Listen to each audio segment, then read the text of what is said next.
City, pocity, emócie. Krása i ničivá sila vzťahu. Túžime potom, aby sme ich prežívali a ruka v ruke sa ich bojíme a vyhýbame sa im veľkým oblúkom. Tvrdíme, že sú centrom vzťahu, dokonca z nich robíme lakmusový papierik toho, či nám to spolu funguje, alebo to medzi nami vyhasína. Niekedy nás život pod ich taktovkou ťaží, lebo nás dokážu zaplaviť ako tsunami a my strácame pevnú pôdu pod nohami. Inokedy si užívame ich pozitívnu energiu a život bez nich si nevieme predstaviť. Aby nám spolu dobre bolo. Podcasty o vzťahoch a o všetkom, čo k nim patrí. Krajinou vzťahov vás bude sprevádzať Denisa Zlevská. Takto i kadejako inak v našom vzťahovom živote účinkuje všetkým dobre známy vitamín C, city. To, ako jeho pôsobenie vybalansovať a tak z neho vyťažiť čo najviac, si povieme v tomto dieli podcastového špeciálu s názvom Vitamíny pre vzťah, ktorý uzrel svetlo sveta pri príležitosti Národného týždňa manželstva. Ako to teda s tými citmi v našich vzťahoch vlastne je? Emócie sú evolučne staršie psychické procesy ako tie rozumové. Preto sú často ich prejavy silnejšie a ťažšie ovplyvniteľné či odkloniteľné. Vznikajú v nás interpretáciou vonkajších a vnútorných podnetov. To, ako rozumieme svetu a tomu, čo sa v ňom deje, vlastne ovplyvňuje to, aké emócie v nás vyplávajú na povrch. Každý z nás teda môže na rovnaké podnety reagovať rôzne. Je to spôsobené tým, že prežívanie emócií je ovplyvnené aj našimi osobnostnými črtami, temperamentom, predchádzajúcimi skúsenosťami či vedomosťami, hodnotovým nastavením, ale aj komunitou, v ktorej žijeme, či rodinou, z ktorej pochádzame. Veď si len predstavte situáciu vo vzťahu, kedy on pochádza z rodiny,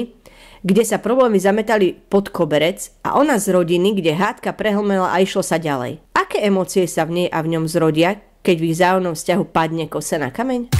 Počúvate podcast z krajiny vzťahov s Denisou Zlevskou. Obaja prežijú objektívne tú istú situáciu, no čítajú ju podľa ich mentálneho nastavenia. Pre neho je to katastrofa, ktorú radšej nechce vidieť a cúva zo situácie. A pre ňu je búrkou, po ktorej vyjde slnko a ide sa ďalej. Až tak rozdielne prežívanie môžeme mať v tej istej situácii. Aký je význam emócií v živote človeka a vo vzťahoch? Človek má k dispozícii širokú skálu emócií. Paul Ekman so svojím výskumným tímom klasifikoval 6 základných emócií. Tvrdil, že týchto 6 emócií sa objavuje naprieč krajinami a kultúrami. Sú nimi radosť, smútok, znechutenie, strach, prekvapenie i hnev. Ďalšie výskumy hovorili, že emócie sa vzájomne kombinujú, nestoja len sami o sebe, ale spolu vytvárajú komplikovanejšie celky. Nech je to tak či onak, krajina emócií je stále tajomstvom i lákadlom pre nás všetkých.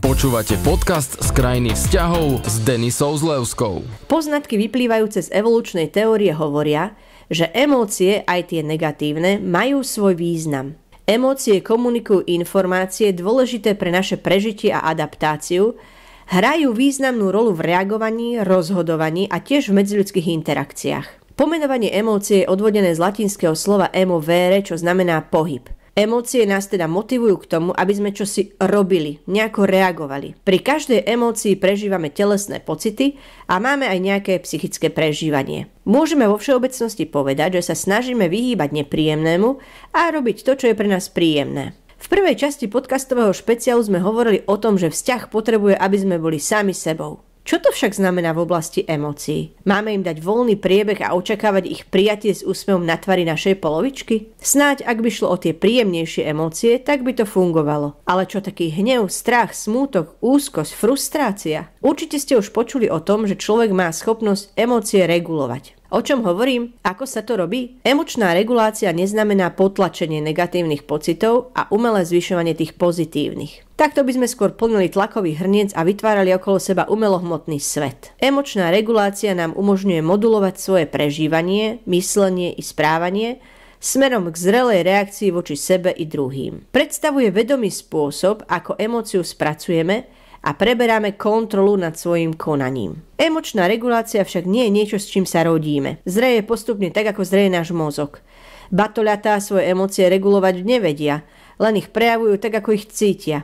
Až neskôr sa deti okolo 2. 3. roku učia, ako narábať so svojimi emóciami a ako im rozumieť. Emočne inteligentný človek vie napokon nielen regulovať vlastné emócie, ale dokáže vedome ovplyvniť aj emócie ostatných. Je zrejmé, že úroveň tejto schopnosti regulácie emócií priamo ovplyvňuje kvalitu života človeka. Čím viac dokážeme svoje emócie regulovať, tým sme spokojnejší a vytvárame zdravšie vzťahy. Naopak neregulované emócie prispievajú k neadekvátnemu správaniu, nesprávnym rozhodnutiam, dokonca vyvolávajú medziľudské konflikty. No ale ako sa vyzdať v spletitom svete emócií?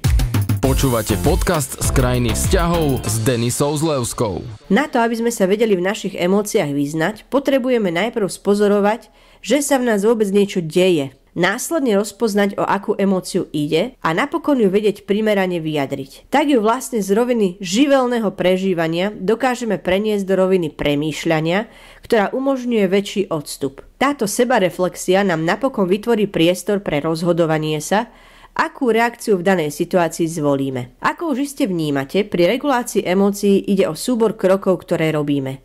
Nie je to teda akési živelné prežívanie a uvoľňovanie všetkého emocionálneho, čo sa v nás deje.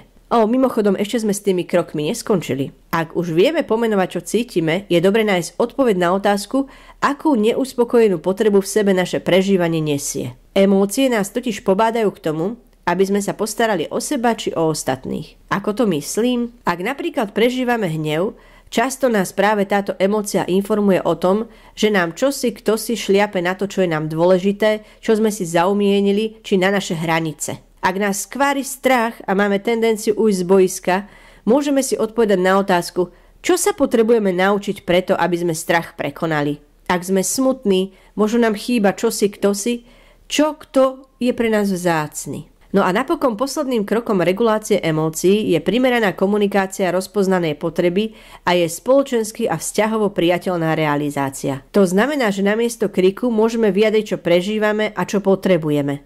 Namiesto zožierania sa vnútornou úzkosťou môžeme poprosiť o pomoc. Utápanie sa smútku môžeme vymeniť za objatie či slovo povzbudenia. Čo je dôležité pripomenúť si je fakt, že za emočné prežívanie i naše reakcie nenesie zodpovednosť nik iný, iba my sami. Nie je to teda ten druhý, kto v nás emóciu vyvolal. Sme to my, kto skrze svoju optiku a spôsob myslenia emóciu prežíva. Preto aj kľúč k porozumeniu emócií a ich regulácie je v našich rukách.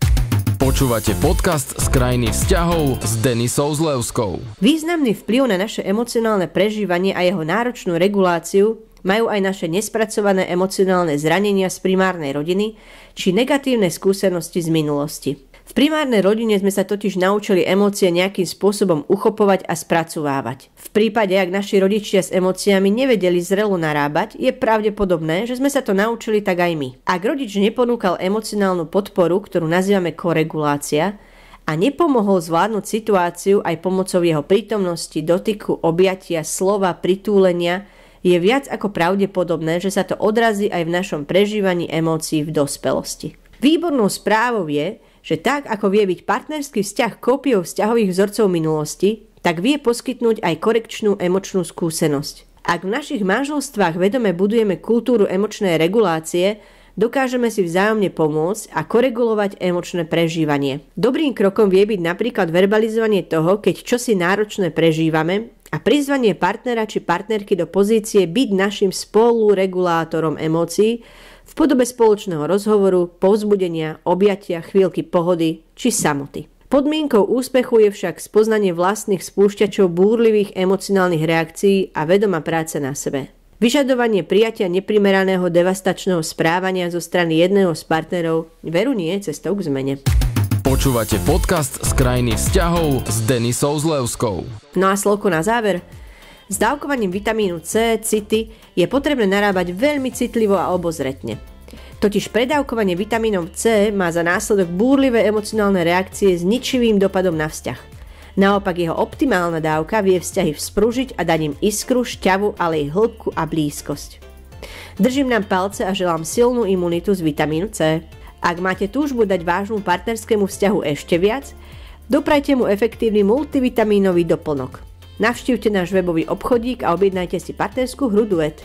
A pozor, ešte s vitamínmi pre vzťah nekončíme.